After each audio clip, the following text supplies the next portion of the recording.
Okay. Oh, recording started. We are recording now of this possible shit show How official? that will be the Live Fire Media podcast with me, Kowalka47, also known as Dave from High Point, and you, Hunter Elliott Woo! of RangeHot.com. Yeah! Woo! I'm so nervous. Bullshit. So, what's new, man? Well, you know what? I'm just going to get right into it. I'm 51 years old, and the old ED monster's kind of creeped up on me a little bit. The old what? The ED monster. Oh. Yeah, erectile dysfunction. Great, man. I'm bummed to hear that. I mean, it's not like full on ED, but like some of the stuff that I used to be comfortable with, either me or my penis is no longer comfortable with, and so I'm getting some very flaccid feedback. Wow. Am I oversharing? I mean, this is not. I don't know, man. I guess if you're not comfortable with it and airing this shit out there, I mean, I'm 51. It is therapy for some people. Yeah, no, if you're 51, you don't give a shit. I get it. Cool. Right. I mean, it still works, like, you know, when it counts. But sometimes when I want a little recreational time, you know, and we have a difference of opinion of what we're going to watch for recreational time. And oh God, I can only imagine. Right? Anyway. You're wanting Debbie Does Dallas and she's wanting Seinfeld. Yes, but in a far more dark, twisted, you know, I feel like the moral compass of my penis is superior to mine. And yeah, that's awkward though. But that's an interesting way to put it. Well, sometimes, you know, I'm like, okay, I get it. I see why you don't dig this, but you know, I'm open-minded. You know, Conan is not. Wow. All right. So, you know, that's the biggest news in my life. I'm coping with that. Work has been steady. Plenty of trees to cut. I'm enjoying that. I'm very blessed. You know, all kidding aside, I'm very blessed. I'm doing very well. I have no complaints, really, truthfully. Range Shot is doing well. I'm blessed with a lot of good friends like yourself that I'm thankful to have in my life. So, man, I'll be honest with you. I got zero complaints. Awesome. That's awesome, man. I can tell you I'm pretty much the same boat. I have zero complaints. Wouldn't matter if I did anyways, but yeah, shit's going well enough. And what? And you look good. Oh, I know. Look at me. Look at that. Dude. Yeah. Respect. Get the fuck out of here. Well, I'm so comfortable in my ED, my masculinity, that I can tell another man that, hey, you're a good-looking dude. Sure. You know, I'm not interested in, you know, sword fighting. I'm just letting you know what time it is. Much appreciated, brother. Much appreciated. I stand in solidarity with you. Edit this as you see fit. Well, so obviously we'll hit it like this. You know, SHOT Shows like around the bloody corner. You know what, man? I'm going to tell you what, and you're going to roll your fucking eyes. Okay. I'm so looking forward to SHOT. No, I get it, man. It's the same thing talking to you or any of my other writer friends, because don't forget, you're not the only one. I have other friends that are writers too. And you know, we're going to address that, but it doesn't be uncomfortable. Oh, you're so high maintenance. I swear to God. Remember when I first met you, and I'm like, you got to. Oh, I know. No, you told me you're high maintenance as shit, and I just don't recall ever meeting you the first time either. Wow. You know, there's a time and a place to bring that up. Here in public, with these 8 people that's going to hear this shit, David don't even fucking remember when he met this dude. Perfect time. It's the truth. Awful. It's reality. No, but I know I get it. Like, yeah, you get this. I look forward to SHOT Show to see some other friends at SHOT Show. The rest of like the experience, though, I mean, dude, I've done it 15 years. I'm over it. You know, it is work for me as work on the manufacturing side. It is work. I mean, the advantage I have is I can walk away from the mouth breathers. Right. You've got to stand there and smile and be like, "Yep." It, you know, right. Try and politely tell them to piss off. Exactly. So hey man, I gotta go to the bathroom. Okay. Well, let me tell you this one more story. Fuck. But you know, as a consumer, they're like, this is my one chance to meet someone from the manufacturing. And so they're going to hold you in high regard, and they want to, cultivate that relationship, which they fucking better not, because but I get why they're trying to. And so I could sympathize with the stupid ass mouth breathers that, but the fuckers I can't sympathize with. And if you're one of these, you need to fucking square yourself away. Those people that bring those collapsible milk crates. Oh God, those are the worst. You understand? And they in every piece of literature. Yes. And when they're done, they got 7 fucking red wagon radio flyers full. So stupid. And here's what I want to tell you. I'm like, and I've told this to people before. I'm like, hey, you know what, man? That 90 pounds of paper you're dragging around, every word of that is available on the internet. Yeah. So I mean, I'm with you on that. Don't get me wrong. I still like a good physical catalog, but here's the thing: how many do I bring home each year? 1 or 2. I grab 1 or 2. Yeah. Just because I don't have time to look. Otherwise, I look, and what happens? I look at it on the flight. I bring it home, never look at it again, and like a year later, my wife's like, "Hey, you can throw this shit away." Yeah. I tell you, if I bring something home, I'll look at it on the flight back, and I stick it in where the magazines are in the airplane. That's actually a pretty good idea. Somebody's like, somebody get this. Go, there's gunshot on an airplane. Yeah, they're like, it's good housekeeping. And what Colt has new this year? Right. The only worse than those stupid pull behind carts is when dudes have the backpacks that are just as thick. They're walking with a backpack, that's 4 feet deep. You're just like, what the fuck are you doing, dude? Why are you carrying that much shit? And while we're at it, God, I hate to sound like a bitch, but look, go for it. When SHOT Show is not recon training, we're not at SEAL camp. Okay, you don't got to come in boots and utes with a chest rig and a fucking backpack and a bandolier of ammunition and 3 fight knives and a machine gun and a machete and a fucking e-tool and 6 canteens and a med kit. I mean, I see these cats walking around, and I'm like, this guy has got more kit than folks I knew in the Marine Corps. Yep. It's I get LARPing, but why are you LARPing at SHOT Show? Like, what the fuck are you doing? Great big monster of a man with tattoos. You're a bad son of a bitch. I don't want to fuck. However, you got 618 pounds of gear on you, fella. Yeah. If you were to fall over, it'd be like Ralphie's little brother at the Christmas Story. I can't. Yeah. And you know what? I'm not helping you up. Yeah, no. I'm gonna point and laugh and film that shit and put it on YouTube. Right, and as in this age, as will everybody else too. Because it's. I mean, you don't have. We're all the same. You don't have to be like, I'm an alpha male bad motherfucker. I get it. You got to wear your boots. Wear that shit on your sleeve. We get it. Yeah, look at me. I'm so bad. Right. I'm like, fuck off, mate. I roll my eyes so much the first day or two of SHOT Show that I literally, my eye muscles now are so strong that they're pushing out my eyebrow.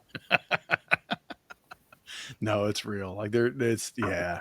Shot's an experience. I mean, I know it's. I'm with you. I don't hate SHOT Show.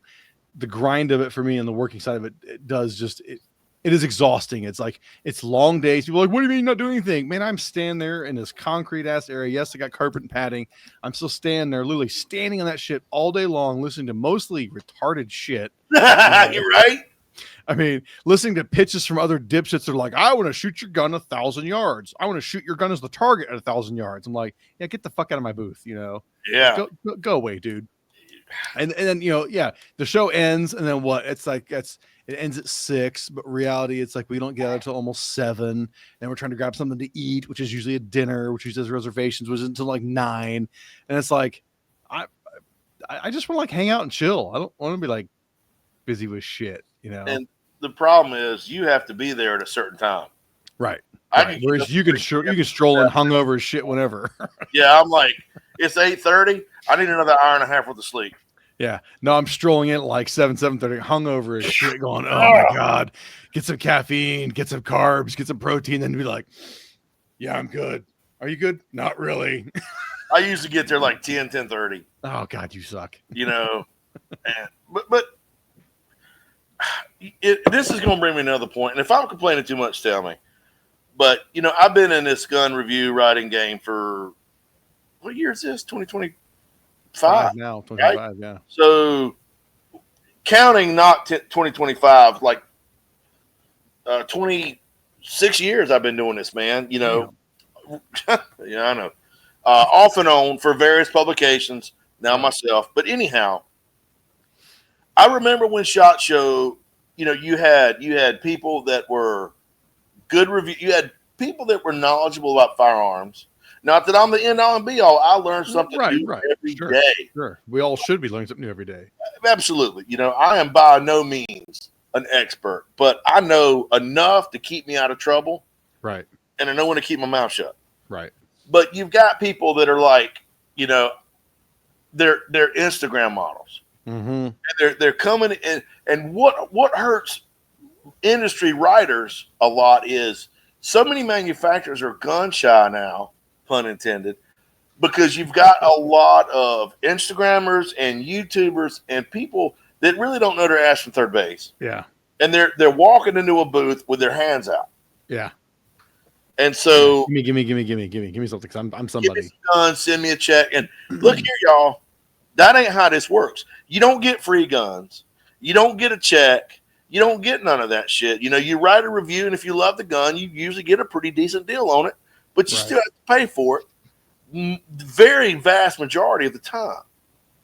Yep. So anyway, I feel better. Well, that's good. Well, okay, so shit that I've seen is obviously popping up because it's coming to SHOT Show. You got the Ruger RXM. I know you just did a review on that thing. Magazine's out. Yeah, Chamber's empty. I mean, you've got it. I'm not gonna lie. I look forward to putting my hands on it at SHOT Show, but other than that, I kind of don't care. I mean, nothing wrong with it. It's just because it's another Gen 3 gun. It might be the best Gen 3 gun. Can I tell you why I like it better than a Glock? Yeah. Hell yeah. MSRP is like $4.99. Yeah, so it's cheap. I think street price people are seeing it at like below $400. Okay, that's hot. Right. However, it's got steel sights with a tritium front night sight. It's got what I would consider when you buy your Glock and the first thing you do is you swap in a better trigger. It's not an amazing trigger, but it's certainly what I would consider your average upgrade. Sure. So you've already got a better Glock trigger and you've already got better sights, infinitely better sights at a cheaper price point. Right. And to me, that's enough. Now, like I mentioned in my review, I had a couple women shoot it. And yeah, it sounded like it was easier to rack the slide, they thought. Candy felt like it was pretty big.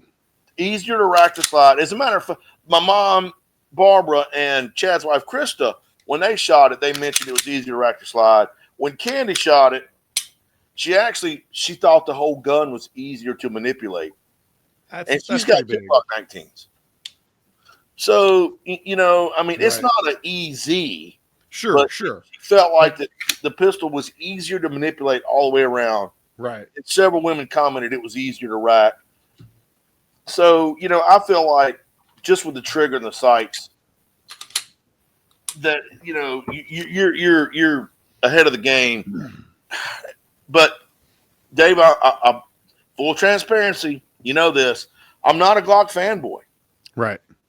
They're okay. And nor am I. Yeah, they're fine. There's nothing wrong with them.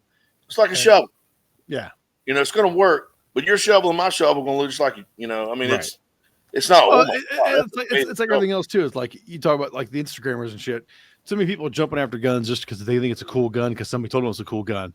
And it's like the reality is go put your damn hands on the gun at a gun shop. If you like the way it feels, first and foremost, you should probably just pick it up then. It's probably going to be all right for you. But if it's not comfortable, then put it down.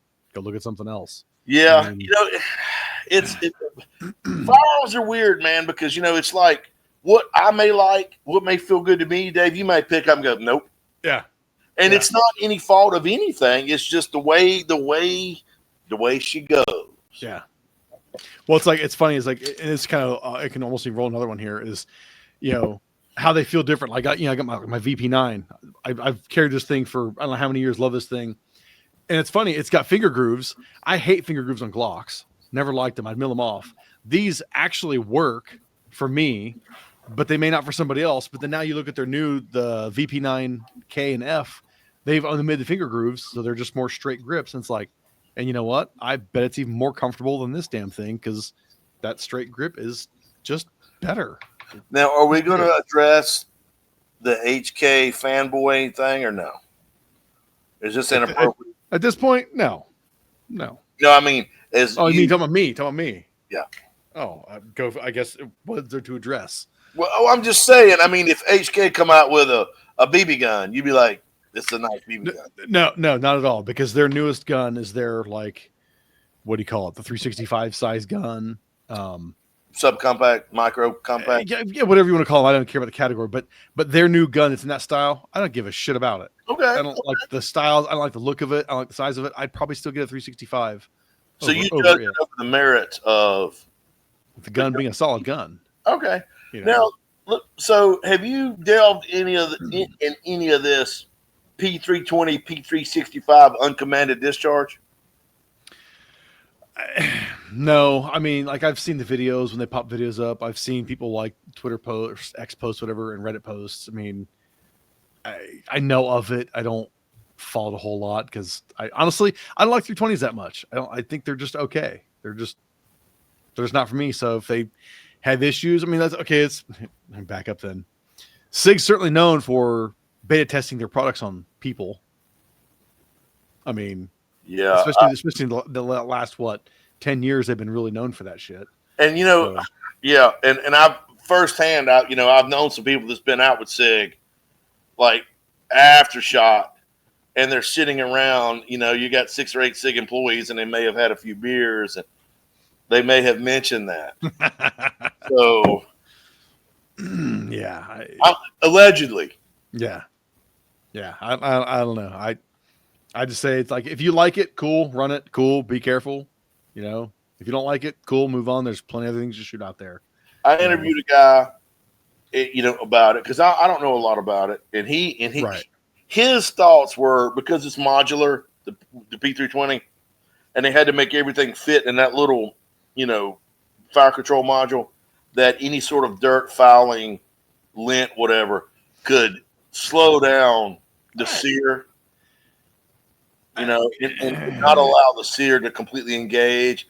Here again, not my opinion. I don't know. Right. Yeah, it sounds kind of like a little bullshit if you ask me. It sounds like somebody trying to cover their ass. It very well could be, but it's got me, at least I'm looking into it more because I've got a P320. Right. Now, it stayed loaded with one in the pipe for years and years and years. Never had a problem. I went through SIG Academy with it. However, since I talked to him, I did unload it. And it has prompted me to do a little more investigation. Right. Yeah. I mean, for whatever that means. Yeah. I don't know. It's kind of like the old meme of, the SWAT guys drop the gun. Wait, he's got a SIG 320. Sir, please set the SIG down carefully. Yeah. It's just not going to die at this point. That meme will still just live forever. I mean, it's whatever. It can be funny. It could be funny, but you mentioned the 365. But anyway. Yeah. So, what is next on the agenda? I'm going to say, have you seen the Mossberg, their new 590R and RM, which is their rotary safety? So I got a press release in the email. Yeah. But I glanced through it, and I did see the shotgun with the magazine, detachable box magazine. Right. I always thought those were cool. Right. I got that a couple of days ago. But at this point, I'm getting 4, 5, 6, 8 press releases a day. Yeah, I don't doubt that. So the only thing I saw was I looked at the photo. I'm like, that's a pump shotgun with a magazine. And it's kind of cool because I love pump shotguns. Yeah. The pump shotguns are always awesome. Trying to see if I can pull something up on it real fast. Because, like they add like a pick reel on top of the receiver. They got rid of like that normal ambi tang safety, because it's got a rotary like AR style that's ambi. So whichever side you just flick your thumb, safe to fire. I think that's really cool. Whether you do the stock pump version. You mean amphibious? You can use it with both sides? Yeah, ambidextrous, amphibious. Yeah, same thing. Are they synonyms? This is what having good dexterity means. Look at this. You ever seen anybody? Oh my God. Look at the finger exercise. Right? Oh God. Oh, you practice too. Yeah, no, not so much. Oh, well, you have nice face. Yeah, but the 2 shotguns, it's got looks like a heat shield built into it. Flip up. iron sights on, looks like the mag-fed one, and AR style stock on it. It just looks cool. Pump shot, like you said, pump shotguns are cool. I mean, all right, so I'm gonna put you on the spot. what's up? What is your most favorite pump shotgun? And I'm gonna, before you answer, I'm only asking you this so you'll ask me. Probably shock you. Actually, it's my Keltec KSG-12. Really? I love that thing. It's bloody awesome. It's just shout out to Matt Stanek with Keltec. I mean, it's short, it's heavy when you fill that thing up, but it's awesome. And mine's like a Gen 1, like KSG too. So my selector lever for the tubes always comes loose. So I'm constantly loctite and cranking that bitch down. But that shotgun is just stupid fun. Otherwise, I probably would have said like my 870, like that's all tactical, you know. So Hunter, what's your favorite pump shotgun? Man, let me tell you. I have a two-part answer. My favorite all-time shotgun model is the Winchester Model 1897. Okay, that's old school cool. Now, back in about 96 or 97, I bought one. Oh, okay. 1896, 1897. Yeah, in like 96, I bought a 18. Yeah, wow. So it was like, but the one that I bought, it was a 1905. It was built in 1905. So it was just outside of black powder shells. So this shotgun would take 2 3/4 smokeless powder. It's not limited to 2.5 and black powder pressure. Right. So it was made in 1905. This one is a takedown model, which they most were, and it's a 32-inch full choke. Now, I don't know where you're from. Do they have turkey shoots? Yeah. It's kind of more like private clubs. You got to know the clubs and stuff, but I know there's a couple of spots that do them. We have them all over. Okay. And so, man, I go there with this. The shotgun mechanically is sound, but I'm not going to lie to you. It's a little rough around the edges. It's got a good patina on it. There's no rust or nothing, but you look at it, you're like, that's an old shotgun. Mm-hmm. But I'll take it to the turkey shoots. Turkey shoots? I'll take it to the turkey shoot numerous times.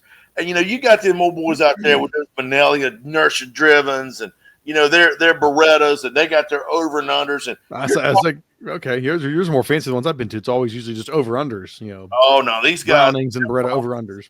Okay, $1,100-$1,200 shotguns shooting that pattern on that piece of paper, right? And they all stand around and they're all woodland camoed shotguns. And I get out there with this old 1905, 1897, and will wear their ass out. To them young boys, they're coming to me, they're like, what kind of shotgun is that, man? And when was it made?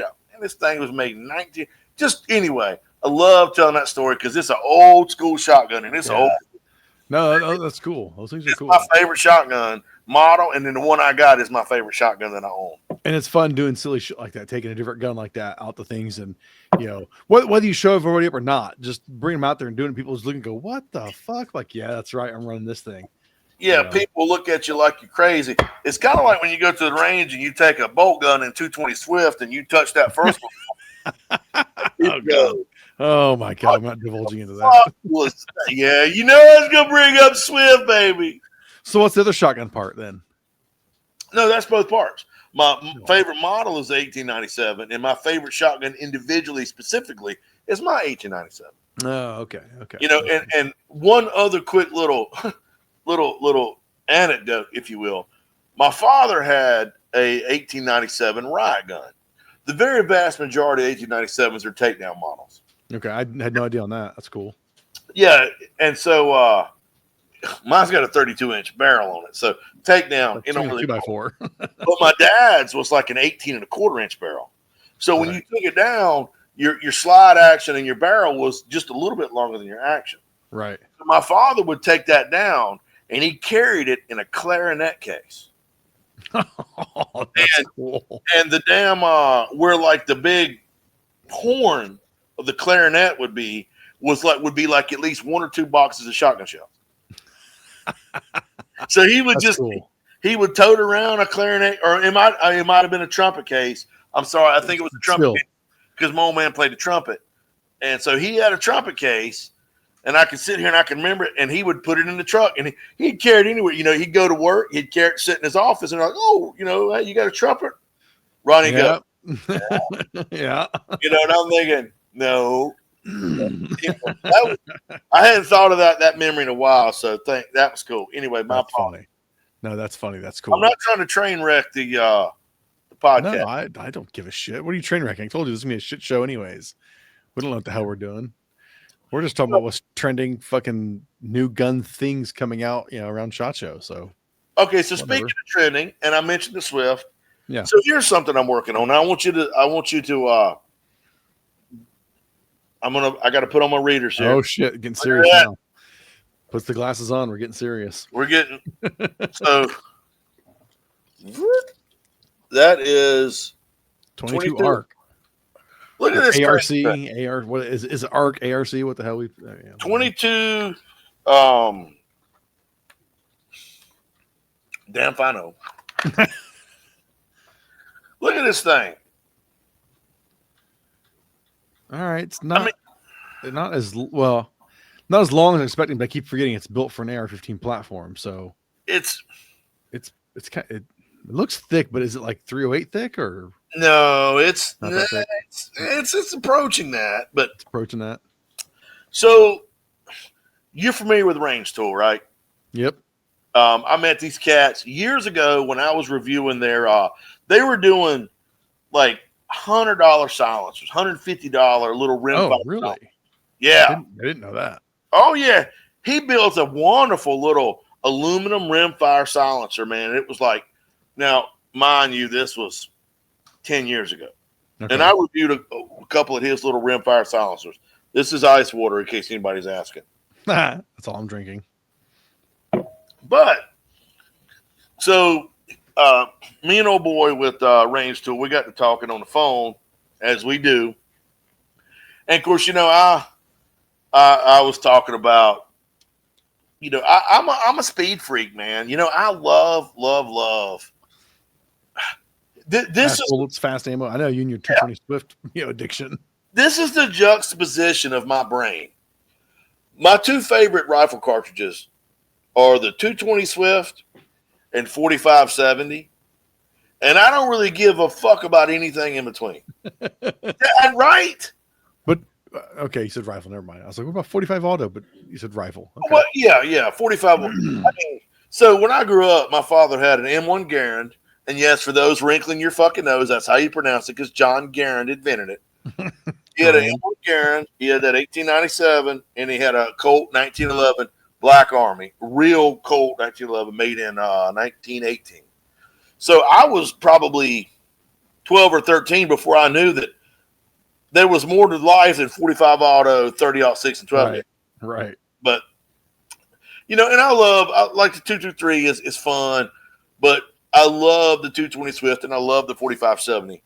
So they got this Hornady. Everybody gets on me how I say Hornady. It's Hornady. I people say both, Hornady interchangeably. I don't think it matters. But I've never heard Steve or Jason correct anybody because they said Hornady or Hornady. I mean, yeah, well, I'm from, when people look at me, I'm like, I'm from North Carolina, so I got 20 years. Get a lot of passes for that. I got 20 years of education, man. I've been to the 10th grade twice. Right. Anywho, so this little jewel is supposedly going to match the performance of the 22-250. Right. That's my understanding. However, 22-250s are usually 1 in 12. This rifle that Range Tool has introduced. Now I'm going to show you there is no magazine, and it's clear. Clear. Scope is off now, though I did have a nice little port on it. We shot some groups with it. This rifle is a 1 in 7. So with this new Range Tool AR with 1 in 7, we can go to. I mean, we can go heavy. We can go to heavy. heavy long bullets. These are 88 grain. And see, I don't know shit on 2250. So when you say like it's an 80 grain, my mind just goes to 223556 going, well, yeah, that's fucking heavy for 223556, but so here's means pretty much nothing to me, man. So here's twist rate in a nutshell. Twist rate really matters on bullet length, not weight. The weight doesn't matter as much as the length. However, coincidentally, the longer the bullet, the heavier it weighs. Right. So it's easier to talk about bullet weight than bullet length. The faster the twist, the heavier, longer bullet will stabilize. But a lot of people say, even if you do like a 1-in-7 twist and you're shooting a 55 grain bullet, like many ARs do, right, you can't overstabilize, but you can understabilize.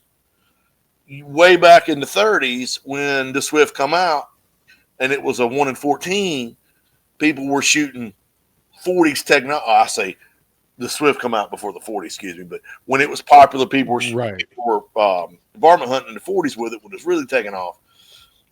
Bullet technology would not allow these people to shoot a 55 grain bullet at 4,000 feet a second with a 1-in-7 twist, because the centrifugal force 20, 30 yards down out of the muzzle, poof, the bullet was just destroying it. Right, disintegrating, yeah. Exactly. I've heard of that. So, and that's all, but I'm excited about this 22 arc, and I'm excited about this range tool because 220 Swift is amazing out to 600 yards, okay, with a 1-in-14 or even a 1-in-12 twist. It's going to be amazing out to 600 yards. Past that, it's probably not going to do a hell of a lot, just because at that point you're losing a lot of velocity. Right. Bullet isn't massive enough to buck the wind. But now that I've got something that is a few hundred feet a second slower than the Swift, but I can go to, theoretically a 90 grain bullet. Right. This could be a 1,000-yard gun. Really? Now, holy shit. Currently, this range tool AR has been out. I've shot it 100 yards. That's it. And it's grouping at half MOA at 100 yards.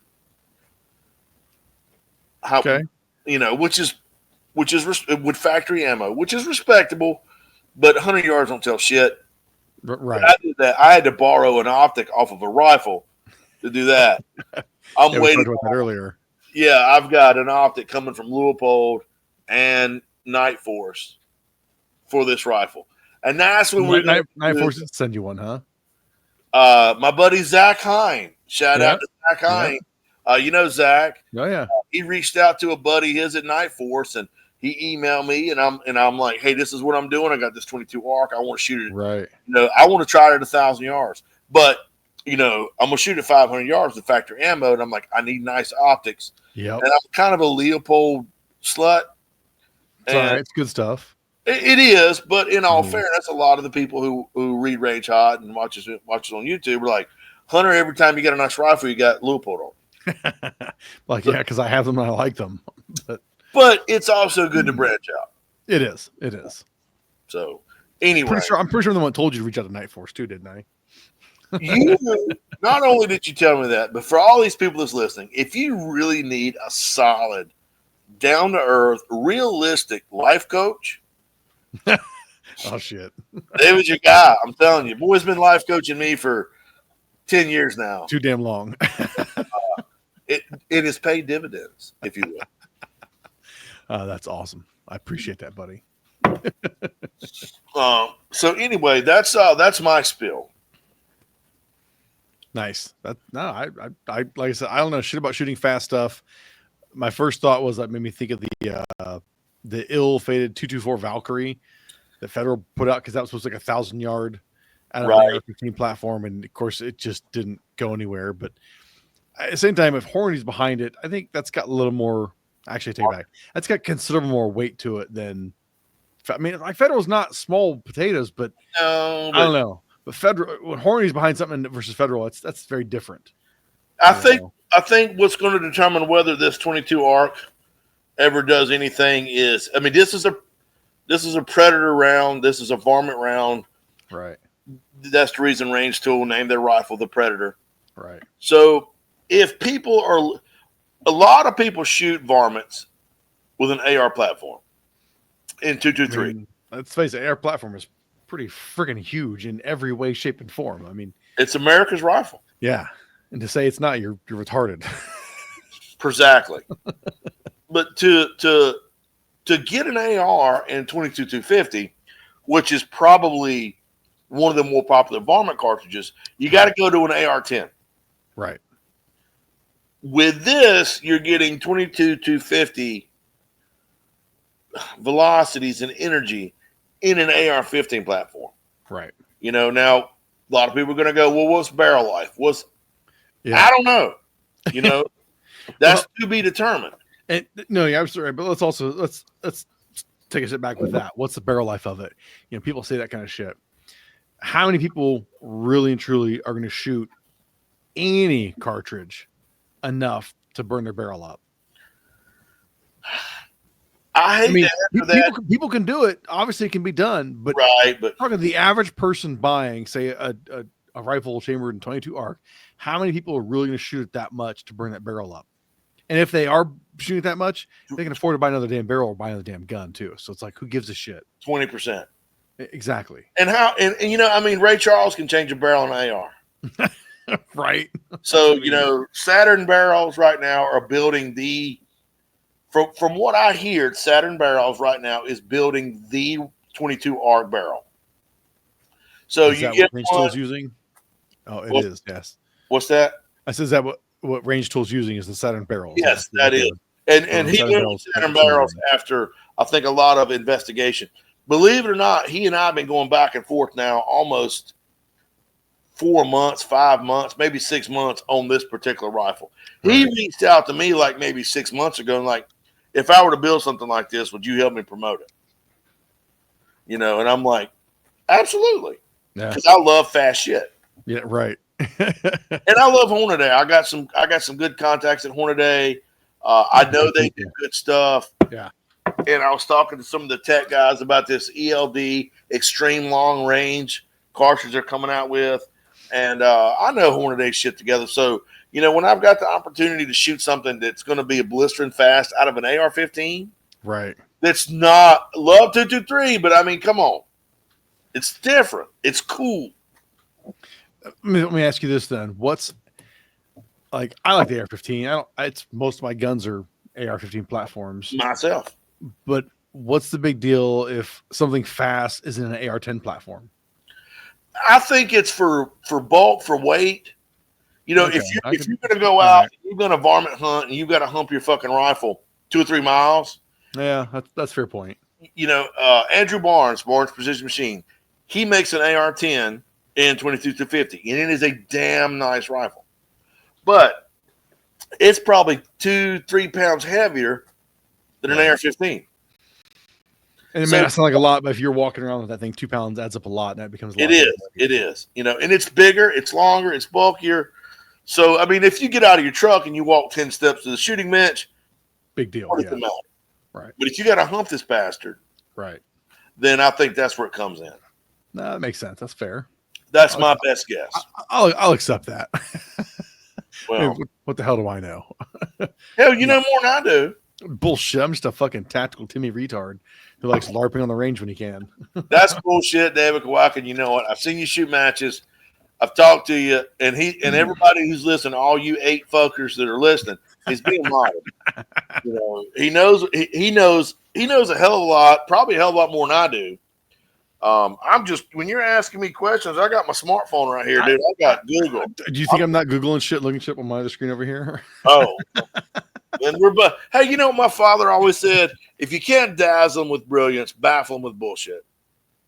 I mean, that's fair. So here you go. Fake it till you make it.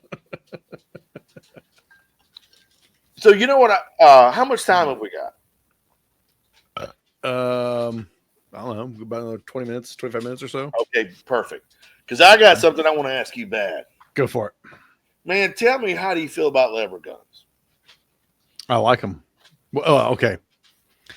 I like them, but not in the normal sense or fashion as most people. Like, I don't. I have an ulterior motive for asking you. Okay. Not because I want you to ask me. I want to talk about your lever gun. My lever gun? Yeah, huh? My Henry? I want you to tell the story. I'm not even going to tell it, but I want you to tell the story you told me. What story, man? What are you talking about? So you went and shot a match with a lever gun. Oh, I thought you were talking about like why you got the lever gun and shit. No. I want people to hear this shit. Yeah.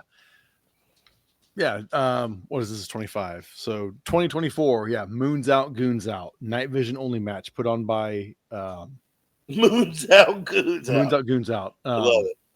God, why am I drawing a blank on Ian's name? Forgotten Weapons. You Forgot Weapons. Oh, right? Yeah. Gun Jesus. Yes, Gun Jesus. But Moon's Out, Goons Out's his match to be all night vision. It started off like the first year I actually hang out with Ian was when it was a Midnight Brutality. That's because him and the guy from the Brutality matches kind of parted ways. And so he came back with Moon's Out, Goons Out. And I was like, well, I'm in because I've met Ian, I've hung out with Ian, stayed the night in the same place as Ian. Like, I'll support him with Moon's Out, Goons Out. And I had fun first time anyways. And for whatever fucking reason, I decided I'm going to run this damn match with a lever action. Hey. Why? Because I can. But now I'll preface it though. My lever action is not your typical traditional lever action. It's a full-blown space cowboy, whatever you want to call it, modern Ranger point precision, but it's cool. Out lever gun. I think it's cool. I think it's badass. I mean, I like taking like an old gun that's super modernized like that. I think it's just cool as shit. And took it to a primarily semi-auto rifle, mostly ARs. There was a bunch of guys. Yeah, a bunch of guys running MP5s too. Fucking balls on you, man. Match. I mean, I shot with the media guys from like Firearm Blog, and Kit Badger, and Ian, and our head RO. He was like, he looked at me, he goes, "Is that a fucking lever gun?" I'm just standing there like, yeah, it is. He was like, "Dude, you win the cool points for that shit." He goes, "You do realize what the round count for this is, right?" And I went, "Oh yeah. I'm not going to win this by any means." I was like, in fact, I plan on timing out most of all the stages because most stages, I want to say it was like 40 rounds you were firing, like 40 hits. I was like, this is going to suck. It's going to be 8 rounds of click. Yeah. Then mashing rounds out. I mean, I had the quivers on the handguard, quiver on the stock. I have a utility pouch I put on my belt that like is double zippers, but also Velcros over. So I can leave it like zipped open enough and just pull the Velcro up, get my hand in, grab a few rounds. When I pull my hand out, the flap will fall back down to keep it closed. I'm not spilling rounds everywhere, and try and load. And then I had a dump pouch hanging off. I was running an AR chest rig, more for kind of warmth. But I had not dump pouch, but like a kangaroo pouch in the front of it. Had more rounds stuffed in that too. So I was pulling rounds from fucking anywhere, dude, anywhere I could. I love it. And if they could do that match in the summertime, I wonder how slightly different it'd be, because after about loading 4 rounds into that tube, my fingers are getting numb. I was wearing gloves too. Yeah. Fingers are getting numb. I couldn't feel the loading port. So I was using my pinky trying to go, okay, there it is while I'm holding the rounds. And it's like, okay, it's right there. Okay, round, drop a couple, round. Oh, fuck it. Just get back in action. Rack it. Ping, hit, ping, hit, ping, hit, ping, hit, click. Fuck, I'm empty again. So it's like, the timer goes off. I'm having the best time in the world because I'm running a lever action in this. Like the one stage was the best, was the they called Ukrainian trench. We had like 5 or 6 positions. I think 2 or 3 steals in each position. You had to hit each position and then work your way back. I told everybody else, like, guys, I'll be lucky if I make it down to the one run. I won't make it back because of time and reloading this damn thing. It's just not going to happen. So when I'm shooting, it's awesome. I loved it. As soon as I go click into reloading, on every stage, I was in absolute hell. It's like, son of a bitch. Here we go, trying to get rounds into this damn thing. But out of 8 stages, I did time out of 5 of the 8 stages. Of the 3, I was competing. And one stage in particular, I think I was like in the 30th place somewhere with the lever action. I was like, wait a minute. So you didn't play last? No, I did not place last. I beat like 5 or 6 guys with semi-automatic gun. Yes. Yes. Lever action for the fucking win. That is cool though, man, to show up, with a lever gun. I'm not a FUD, but I have your moments. I have FUD moments. And because I'm a 1911 guy and I'm a revolver guy, and oh my God, the sun comes up and goes down with lever guns for me, man. And I'm gonna tell you this. I remember when I was like 12, and I watched True Grit. Yep. Now John Wayne had a Winchester Model 92, and I watched True Grit when I was 10 or 12 years old. And Mama said, and I remember this clearly. My mama said, "What would you like for Christmas?" And I said, "You know what I would like, Mama?" I said, "I want a Winchester large loop lever gun and 30-30." Now I realized that was not the rifle that John Wayne carried. Sure, but at 12 years old, I knew my mama wasn't going to go out and buy no antique Winchester Model 92. Sure, you're being practical. I was being practical, but it was damn close. Right. So I was 12 years old, and my friends were having trouble convincing their mama to buy them a BB gun. And here you are asking for. And I unwrapped my Christmas present at 12 years old, and it's the damn Winchester Model 94 Wrangler in 30-30 and about 300 rounds of ammo. Oh my God. And Mama said, "Merry Christmas." And I was like, "When can we go to Granddaddy's and shoot it?" She said, "Quick as you can get your shoes on." And I remember that, and so I'm an AR guy. I understand the lever gun is not combat effective, but I'm not in the military anymore. Right. I go shooting for recreation and to have fun, shoot a couple matches. Yep. And I feel like there's a lot of romance with the lever gun. You've got the lever, there's an audible, it's a lot of, for me, the movement, the visible hammer. Yeah. I don't know. It's a lot of romance for me. It totally is a romance to it like that. And that's what makes it fun. That's what makes it cool. That's why I like the fact that, I think the first person I saw doing it was Chris Costa. He took a lever action. I don't know if it was even his class or somebody else's class. And he was running a 45-70, and he flat out made the comment. He goes, "Why not run a lever gun?" And everybody else was like, "Oh my God, well, why can't we run lever guns?" Then all these modern rails and furnitures and stocks came out for him, and I was like, "That's what I'm talking about. I want that shit right there." I'm going to confess, like when I go out of town, I take a rifle with me, and I usually take 200-300 rounds of ammo. Sure, I'm a moron. And when I go out of town, I got a Ruger built Marlin Trapper in 45-70. And I take that with a Liberty Suppressor's Goliath silencer screwed onto it.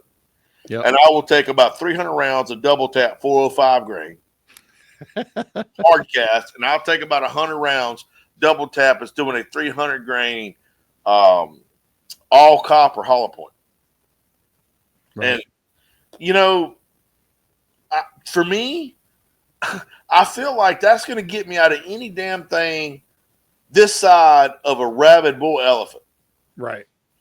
And not that this is a justifiable reason, but, I got a little, for years and years and years, my EDC was a 7.5-inch Barnes Precision Machine SBR. Right. And I carried it in the seat of my car. Yep. And, I might have got stopped for speeding, or I might have got to go through a license check.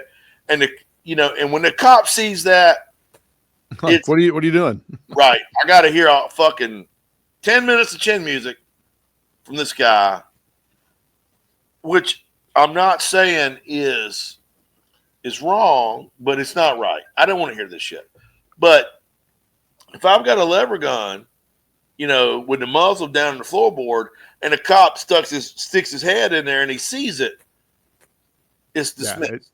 It's a whole other level of like, I don't say threat level, but like, it's just that point, probably looking at you going, like, just a good old boy. Okay, whatever, no big deal. And I subscribe to the gray man thinking. Right. You know, cop sees a good old boy with a lever gun. Yeah. Cop Shit about good shit. old boy with an SBR. Right. You know, he may be like, he may get. What are you doing, man? Yeah. You know, it may draw unwanted attention to me. Yeah. Yeah. Unduly so, but this is the world we live in. Yeah. But I mean, my favorite rifle is the AR. I'm not gonna lie, but I know. I mean, that's like, AR. I mean, I got if we're talking about favorite rifles, I happen to have mine here. This is a Colt 6933 little SBR, no mag. You know, and I got this is a Meprolite M22. What the hell's under the cover there? Okay. It's a Meprolite. Electronic sight on my rifle. You believe that? I mean, for you, yeah, I'm a little shocked. I mean, me, no, I have like 4 EOTechs. Oh, well. But I run rails on this for years and years. Nice little B&T can. Love these B&Ts because they QD to a bird cage, man. That's really that's kind of what I want. I want a B&T to do that on my 416 clone here. Just it's got an A2 on it. Dude, it'll QD right to your A2 bird cage. Yeah. But the reason and I got to give a shout out to my buddy Eric Suarez at Meprolite. You know, and of course, Richie at Colt for getting me the 6933, but we had a AR class pop up near me, and a friend of mine was putting it on. Mm-hmm. Trace Armory Group, if you don't mind me mentioning, John Boyette. I don't care. John Boyette is Army Special Forces, which is equivalent to a Marine cook, almost. But he reached out to me. I love you, John. Damn. I know. He reached out to me and goes, "Hey, Hunter, you know, we're running an AR class out here about 45 minutes from your place. Why don't you come take it?"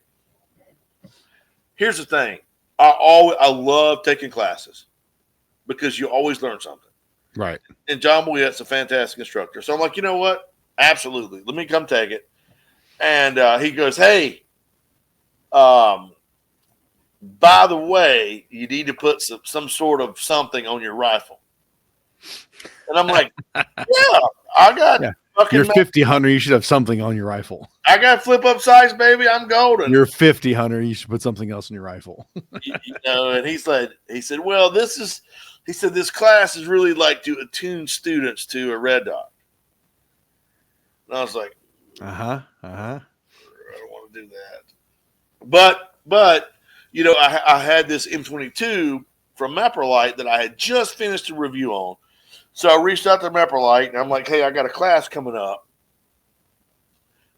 Why don't I like this optic as red dots go? Can I buy it?" And they give me a good deal.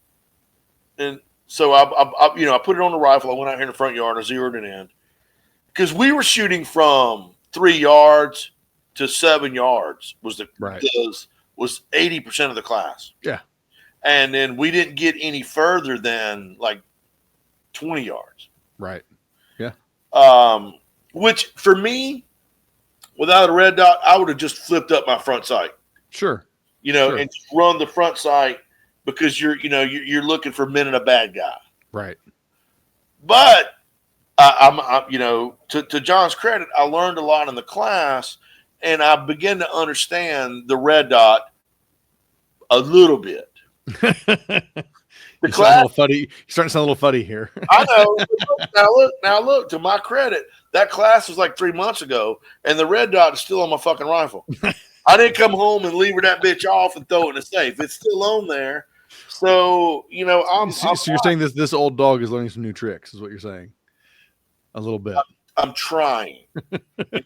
Trying to have an open mind.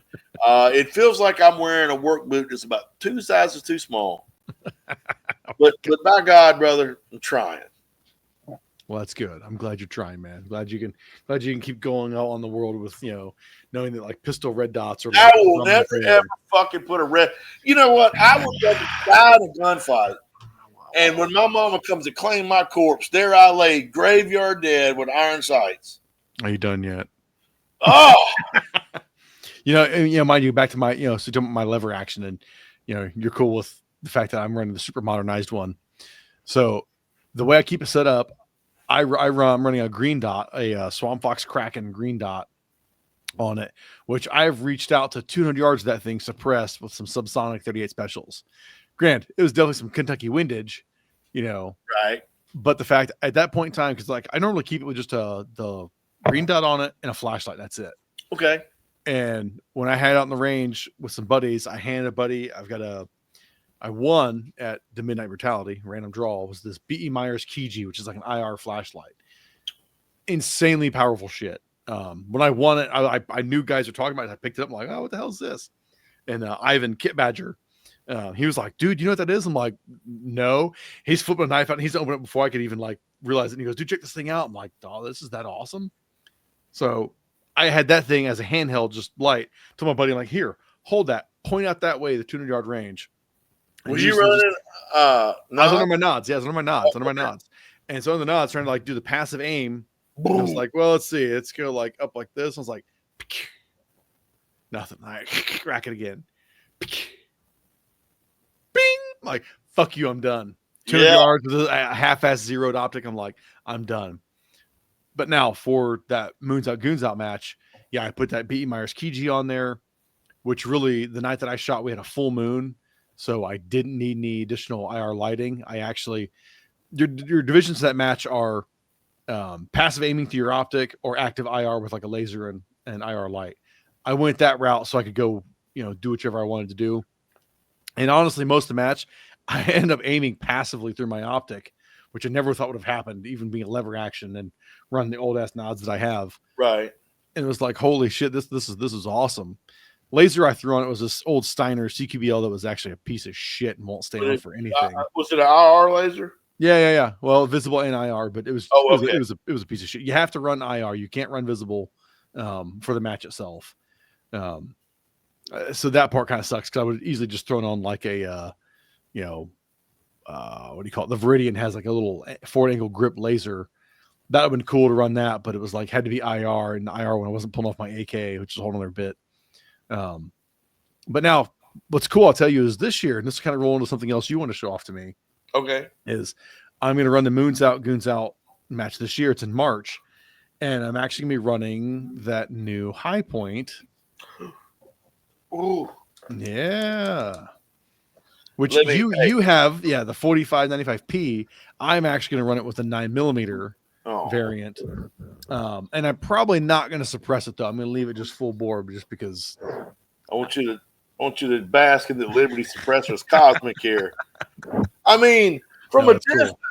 If you saw this and had been drinking and your eyes were squinted, you would swear this is a damn stormtrooper's gun. Now, no magazine. I can see it a little bit, yeah. It's not a Sterling, but I get it, yeah. I love what y'all did with the front sight, though, man. And new front, that's pretty cool. Yeah, it's cool. It's a green fiber optic.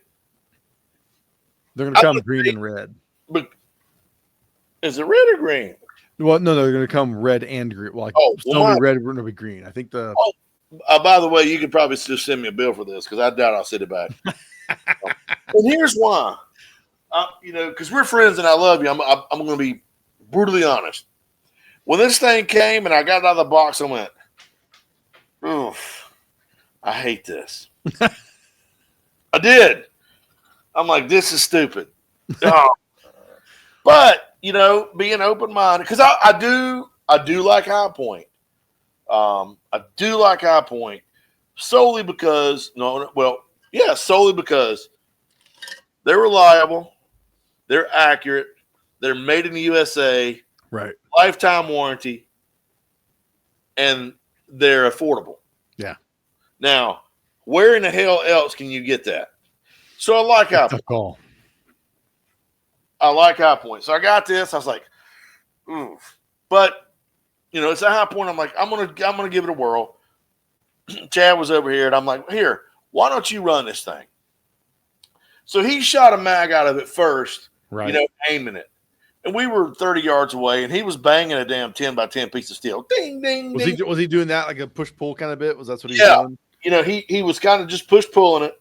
So then he pulls the old George Papard there from 18, the photo I texted you, and I hand him another fresh mag, and he drops it into his waist, and ding, ding, ding, ding, ding, ding, ding, just wearing it. I'm like, damn. And I wound up, we shot probably 200 rounds through it, and it was infinitely more fun than I thought it was going to be. That's awesome. It was. Dude, I haven't shot him yet. It's more fun than you think. It really is. I was like, now I get it. It's got a little pick rail here on the back. You know, if you want to, I know you can mount a folding stock or whatever. You know, but even just out like this, it's very manageable. It's manageable.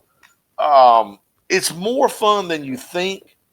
And if someone's looking there like, but I got to correct myself. I forgot. I did take the 45 model out to shoot it. And funny enough was I got a bunch of ammo when my dad passed away that he'd loaded. He was getting into 45 pretty good. Good for him. And yeah, well, and he it was like on a whim, he decided to get into 45. And he wanted a 45 gun for me to borrow at first. I was like, sure, fine. He took my old school Smith & Wesson 4506. It's a great shooting gun. But so I took that 45 high point carbine out, or I'm sorry, the 4595 pistol, took that thing out, and my kid wanted to shoot it first. I was like, hey, here you go, dude, go for it, rock and roll. And it would like fire a shot and nothing. I'm like, what the hell? I'm clearing it out and like fire. Let's give it here. Fire it clear, fire clear, fire, click. It was clear. Well, I was like, what the hell's going on? You were shooting your own man's reloads. Yeah. Yeah. Which shocked me because I'm like, I've made some bunny farts with 9mm before, just to stretch my powder out but I'm running a hot powder though, it's tight group. It's a fast burning powder. So I've gotten it pretty damn low to the point where it'll cycle my like particular semi-auto just barely. And it would, but it would still cycle a blowback action like a high point or my Beretta Storm just fine. But anything else that was like a Browning tilt, no, it wasn't cycling shit. So I was thinking, damn, what the hell did my dad reload that it would cycle a 4506, which got a stiff ass spring to it, but wouldn't cycle the damn high point pistol? I'm like, this is nuts. Well, he was, he's probably using Unique, and he was like, no, I think he was using HP38 because that's all he really was. HP38, I think. All I've ever, so my favorite powder for 45 auto is Unique. Yeah, see, all I've ever loaded is HP38s and tight group for both 45 and 9. That's it. Well, you should look into Unique and Winchester 231, by the by.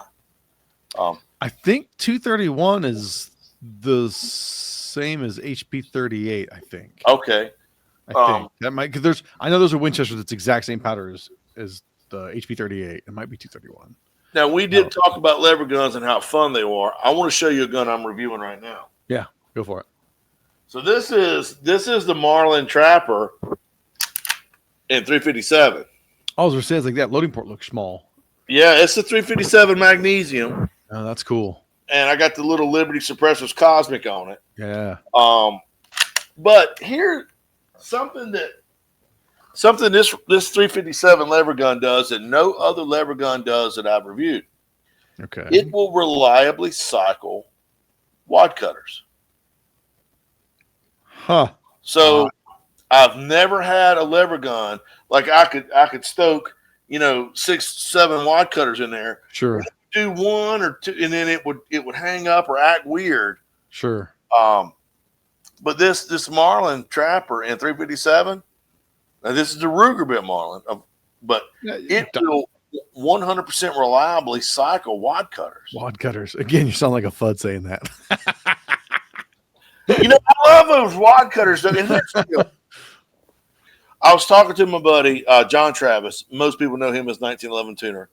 And he and I have been in discussions about the wad cutter as a defensive round. Right. Which I have been against until here lately. So, I say I know on cardboard, wad cutters make a pretty damn big hole in 45. They do. It's big. So what I'm going to do is I got some 158 grain wad cutters from Defender Ammo, and they're subsonic even out of the rifle. So they're quiet. They're like pellet quiet. Yeah, it's like hammer fall or hammer drop, and that's it. Exactly. And I'm going to shoot those in gel, because John Travis, 1911 Tour, was like, that wad cutter is going to go in for a number of inches, and then it's going to destabilize and begin to tumble. Right. So it's gonna paper punch here, and then like my mother, Barbara, she's 82, and she carries a Python, and she shoots 357, 44. But if she shoots 2 or 3 cylinders, a 357 Magnum out of her Python, she's like, her hand is red. Right. And I'm like, Mom, at this, of course now, she's at 82, her skin is thin. She's on blood thinners already. And so what I'm trying to do is I'm trying to find a reasonable defensive round, right, 38 special, that'll work out of a 3-inch or 4 1/4-inch barrel. Yeah, it's not going to beat her up. So these wad cutters may be a viable. That's kind of interesting. That'd be cool to see. So I'm gonna probably address that after shot, just because I'm trying to get all my shit together. Sure. I got a couple last minute reviews I want to do before shot. Maybe we'll see how it goes. Yeah, I've got a review. I told you I finished up. It was basically a Turcanelli Benelli M4 clone. Mm-hmm. I need to shoot photos of it. Article is written. I need photos for it because I was looking through. I thought I had photos. No, they're all old shit cell phone photos. It's like, no, I need to take some legit good stuff. I got good traffic on the other article you wrote for me. Did you? On my Echelon? I did, actually, which surprised me. Probably maybe because it's just different enough because it's not your usual like forte of stuff. I reckon, but I got good traffic on that. Of course, I think it's paramount to have multiple people offering opinions. Right. And because God knows you and I don't agree on a lot of shit. We don't. That we enjoy, like red dots on handguns. It's like putting a damn chandelier in an outhouse, man. Oh gosh, shut the fuck up. You're killing me. But I appreciate the fact that you bring a really healthy and fresh, probably better and more modern idea to me, and I'm resisting the FUD, man. I'm resisting the FUD. Sure. And I'm never going to be a straight FUD, but revolvers make my heart go pitter pat. Lever guns make my heart go pitter pat, right. And I just can't help that. Some people like blondes, some people like brunettes, some people like redheads. I like both. I'll tell you, like my biggest like FUD thing would be 1911s and 45. I like 1911s and 45. I don't own that many of them, but I like them. I enjoy the shit out of them. My favorite, something iconic. Maybe even watching too many Vietnam and World War II movies growing up as a kid. Right. I don't know. 1911s and 45 are just cool as shit. My favorite handgun that I've owned is the Dan Weston Specialist in 45 auto. I think it's pretty hot. And I'm gonna tell you what, when I got that, I wrote the review. I can't remember how many years ago. It's been years. When I opened the sumbitch and I opened the box and I looked at it, I said, "This is my new favorite." And after I shot it, I was like, "Yeah, And Dan Westons are expensive, so I reached out to Zach and I'm like, "Hey, man, this is one of those Dan Westons you don't get back. Send me an invoice." But you always looked after me, But still, you had to be particular about where you spent your money. But as handguns go, that is by far my most favorite handgun that I've got. I would say my second is the little 3-inch Python. That's probably my. It would be between that and the DWX. I think it's pretty hot too. That DWX is like cheating. Yeah. Oh, I tell you what, something I really am trying to stop myself from ordering is you're probably gonna be like, the what? The Stealth Arms Platypus. Yeah, you have a clue of that, do you? Okay, so it's more like a 2011, so 9mm double stack 1911, but the Platypus takes Glock 17 magazines. You look at your mind is just like turning on this. You're just like, what the hell? Yeah. Yeah. Yeah. Take a 2011s, which 2011s usually come with stupid, expensive ass magazines. Yeah. They usually need tuning. They don't run for shit right out of the box. Right. So ditch that magazine and go with the magazine that runs all the damn time, which would be a Glock 17 magazine, but put it in a double stacked 1911 housing. Okay, but let me ask you this. How do you think John Browning feels about defiling the 1911 Fire Control Group with a Glock magazine? I don't give a shit because this thing is awesome. All right, when he haunts you and you got shit in your reloading room moving around. Why is he going to haunt me? I still love 1911s and 45 auto. I'm just saying. But if I want a 9mm 1911, might as well go with the double stack. If I'm going to go with double stack, I might as well go with something that has the best, most reliable, accessible magazines. So why not go with this thing? It's awesome. But they're not cheap. Logic says you're right. Trust me, I know that. But my heart says no. Well, I'll get one and we will get together and we will shoot it. And you'll be like, damn, this thing's kind of cool. I don't love it, but I like it. You hear it, bastard? And it'll have a big ass optic on it too. It'll have a big ass optic on top of it. Just to throw more salt in your wound. You know, I'm Baptist, man, and I mean, you can't push me, but just so far. And I ain't trying to get into a religious discussion, but what I don't want you to do is I don't want you to wrap yourself up with some handgun platform that's going to keep you out of heaven. Oh my God! You get some 2011 taking Glock Echelon, on it. HK. You know, look, another HK. When you get to heaven and you're standing there looking at those pearly gates and saying, another HK. Shut the fuck up. Look at you and he's going to squint his eyes and go, son, oof, I need a voucher. I need somebody to vouch. Okay. And I'll be there with my single stack Black Army 1911 going, dude, come on in. The water's fine. Yeah. I hear you. But I'll vouch for you. I'll be like, look here, St. Peter. I was a witness when that mule kicked him in the side of the head. When he was okay. He's legit fucked. Yeah. Thanks, pal. I appreciate you looking out for me like that. Anything. Much obliged. And I mean anything. All right. Well, we've been on here for an hour and 12. I want to round us out with something that's not gun related at all because, I don't give a shit. This is our show and do what the fuck we want. Well, it's your show. I'm glad to be part of it. Oh, no. You are absolutely part of it. So it's our show. Okay. Well, I'm not going to argue. So what is something you've watched recently new that you really like? We're like, holy shit, that was awesome. Or read or were playing. Something, movie, show, game, book. Well, okay. Can I answer that in two parts? I don't give a shit. All right.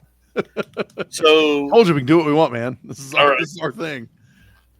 So my favorite movie of all time. Oh shit, we're going deep. Yeah. And this is, and I'm talking about this is my favorite by a cat hair. By a cat hair, it's Casablanca.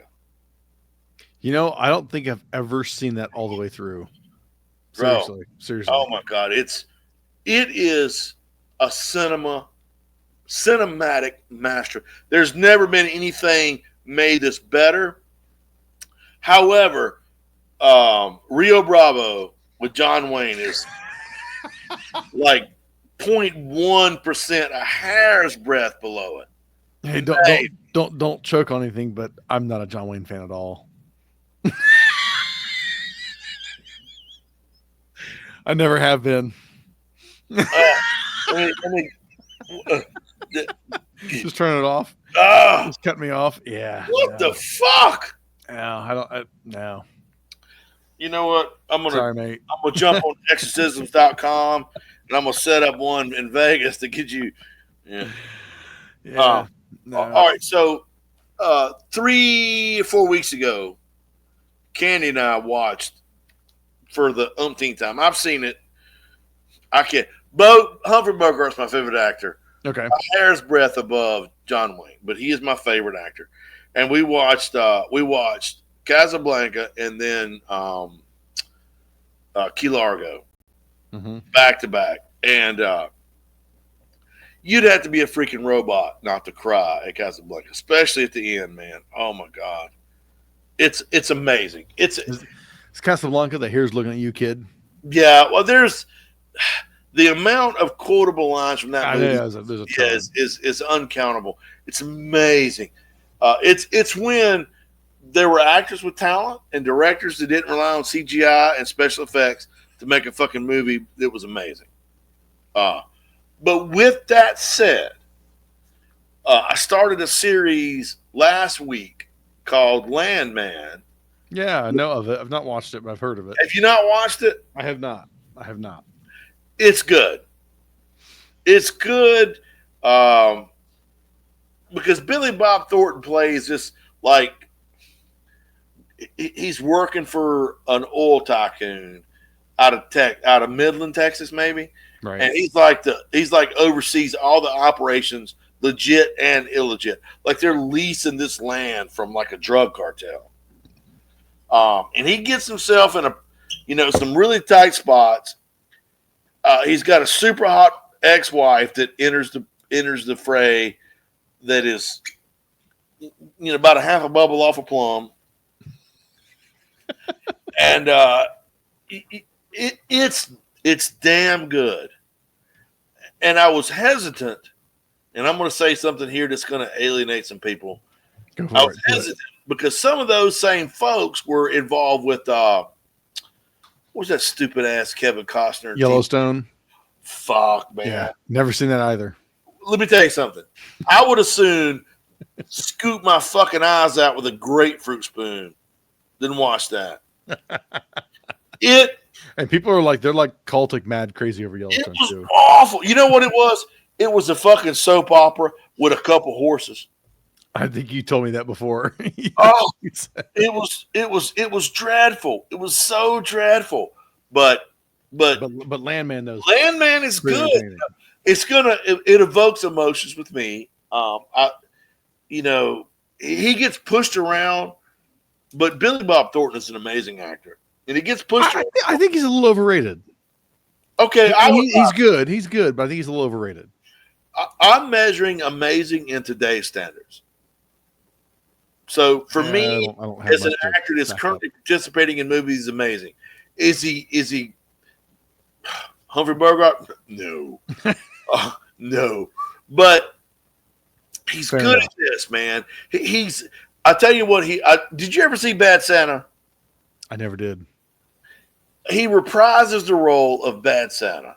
He drinks a little bit too much. He don't shave. He's kind of a loose cannon. But his brain is sharp, and he's making this deal between some drug cartel and oil tycoon billionaires work, and all the nuances that come with that. I saw one clip of the show on, I think it was yesterday or today on X. It had a Dallas Cowboys owner popped up in the show. Okay, gave like a monologue, and the post was like, it was Jerry Jones, I think. And it says, damn, Jerry Jones can act. And I watched this clip, no context. He's sitting there talking to John Hamm, who's in the hospital bed, and Billy Bob's sitting back there, and just hearing Jerry Jones give this monologue. It was like, Jesus. It was like, that's pretty good shit. I'm like, coming from a Dallas Cowboys owner, like acting for once. Like, I would recommend it, and I don't recommend shit on the easy, because I'm a right. As Candy would put it, I'm persnickety as hell. Yes, you are. On what I am on what I like and what I watch. And that's all right. If it was made before about 1980, oh my God, let's get Kurt Russell in it. Okay, so The Thing, Big Trouble in Little China, Escape from New York.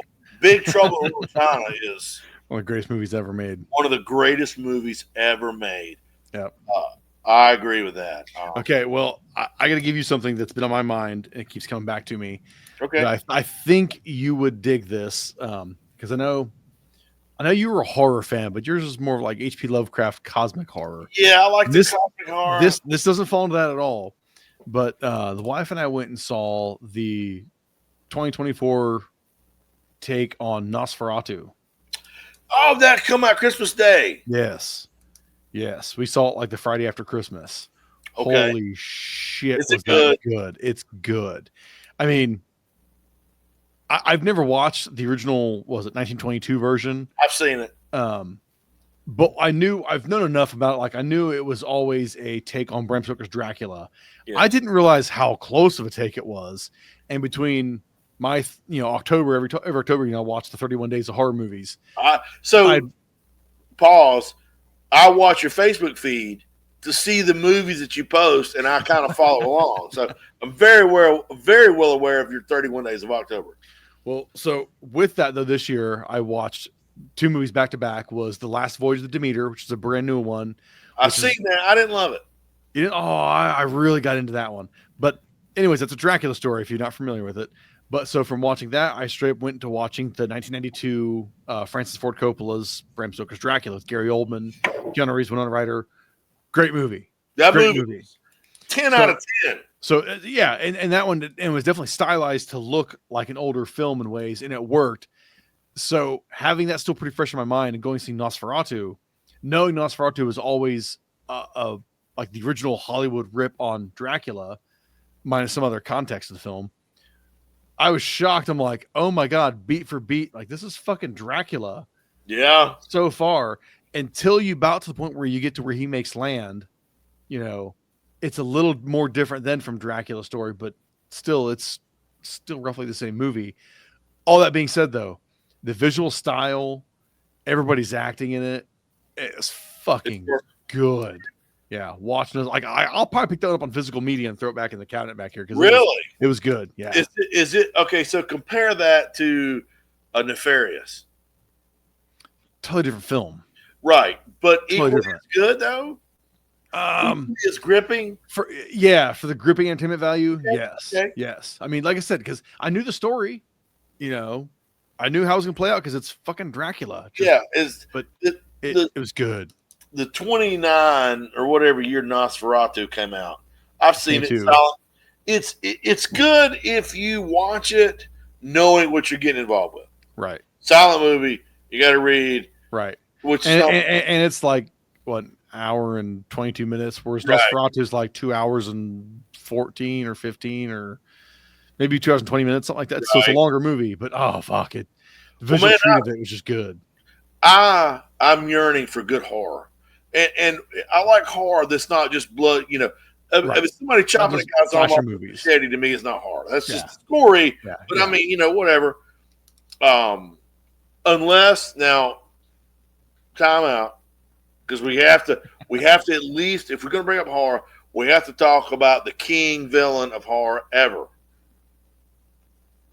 The most baddest ass horror villain ever to have been imagined by mankind.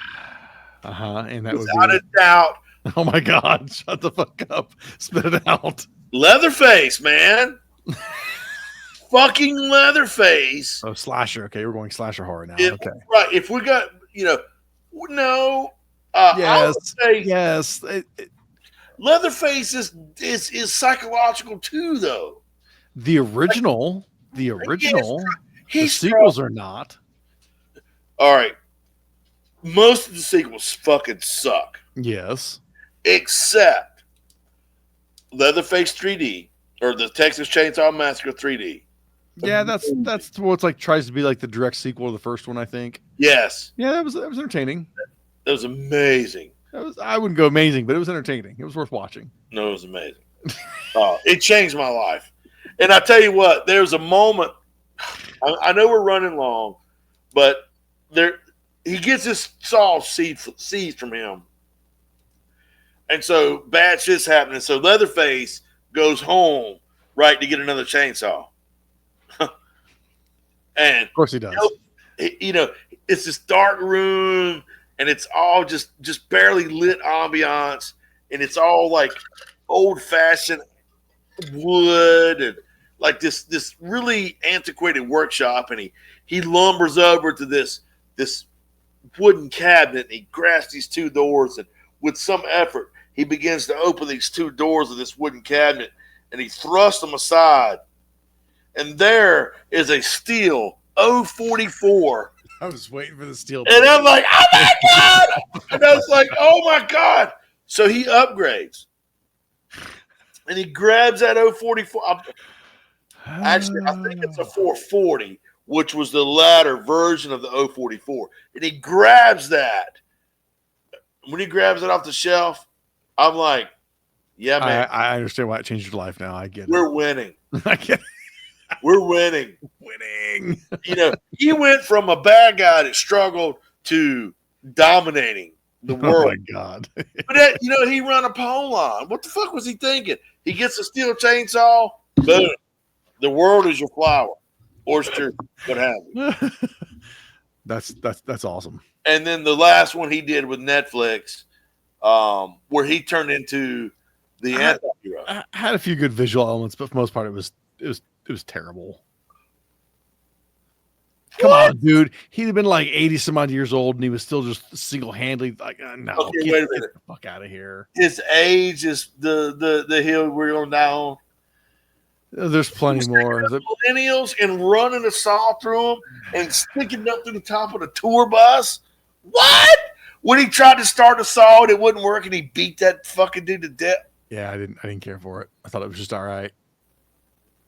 I like the scene where he's like popping his head up and he's in the sunflower field. That was a cool visual.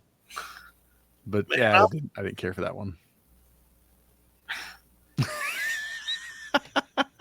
I have the words. I'm bummed. I love the original. The original is a classic. I have it behind me. I like the one you're talking about, the 3D. I think you said is the direct sequel to the first one. I like that too. You didn't like the Netflix one where he was in the orphanage. I didn't care for it. I literally thought the time frame, he literally would have been like an 80, 90-year-old dude. It was just like, huh? How is he still this big and this strong? Like, no. And he was like plot armored to left and right. That's where I don't like. I disagree. I don't like that supernatural route, because then you're going to Michael Myers, you're going to Jason, you're going. Whoa! I love you, but you can't even. If you're going to talk about Leatherface, protocol dictates 90-second pause before you even bring up a Jason or Freddy or any of those fucking wannabes. Okay. Yeah. No. Shut your mouth. Listen to me. Texas Chainsaw Massacre is great. The next best thing to that is the original My Bloody Valentine. There you go. How's that? I've never seen it.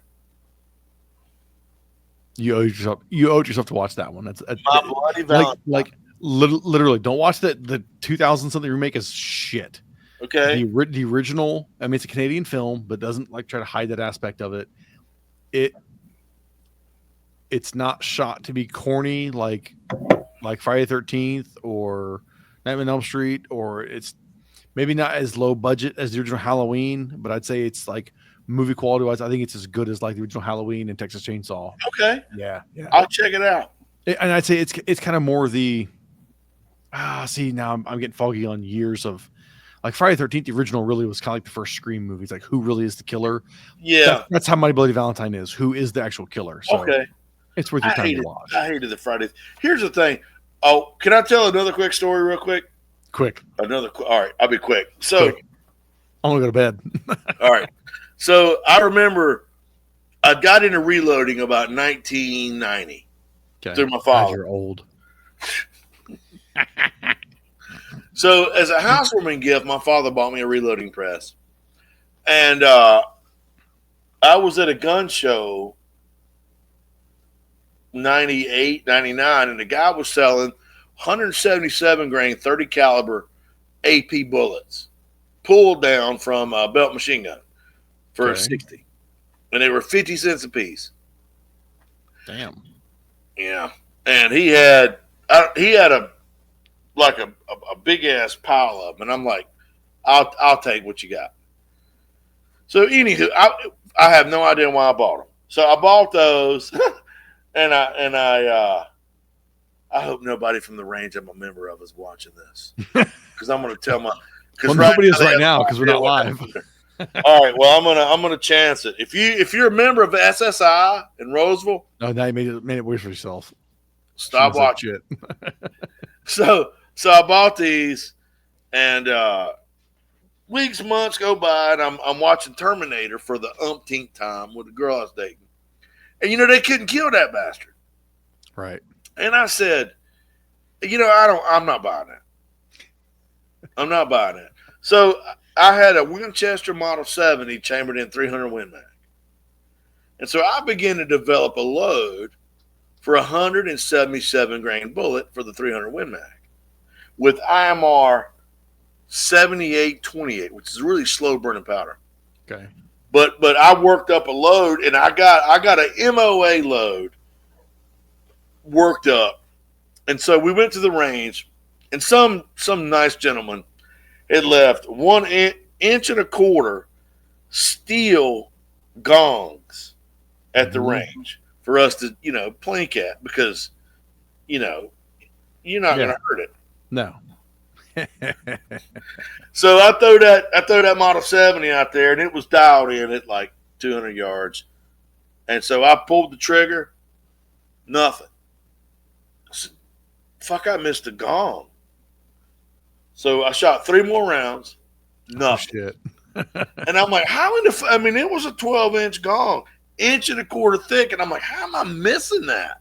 My buddy's like, because you can't shoot where the fuck. I'm like, okay. Response on the range, yeah. Right. So I'm like, let's go and look and see what's going on. And I stroll down there, and there were 3 beautiful paper punch holes. Right through that steel. Right through that steel target. And I said, we need to go. Oh, shit.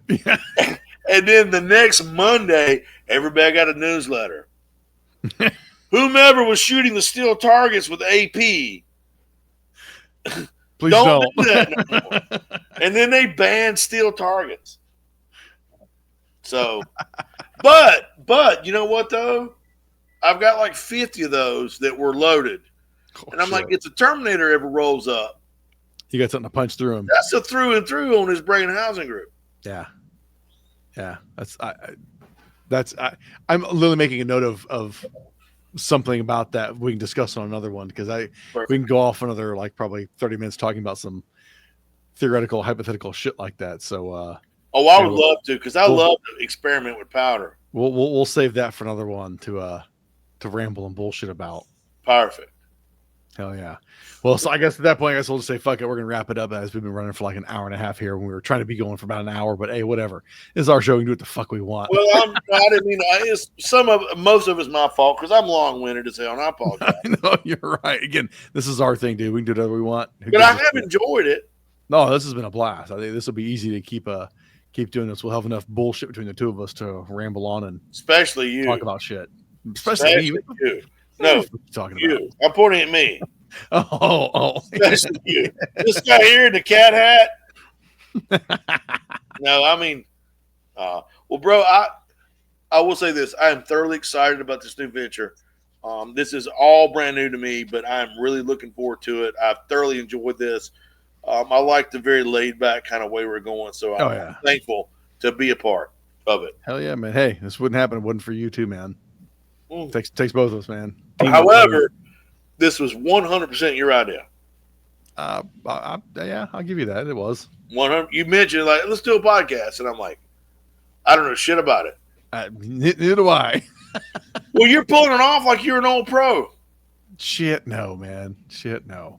We'll see how it goes from here once we can push this thing out there and see what happens with it. So, well, time will tell. We'll put it on your stuff. We'll run it on Range Hot and see what's what. Yeah, we'll get it out there and see what happens. So, all right. Anybody that's hopefully listening to this shit, hope you enjoyed it, and we'll be back for more. Absolutely. All right. Peace. Kisses.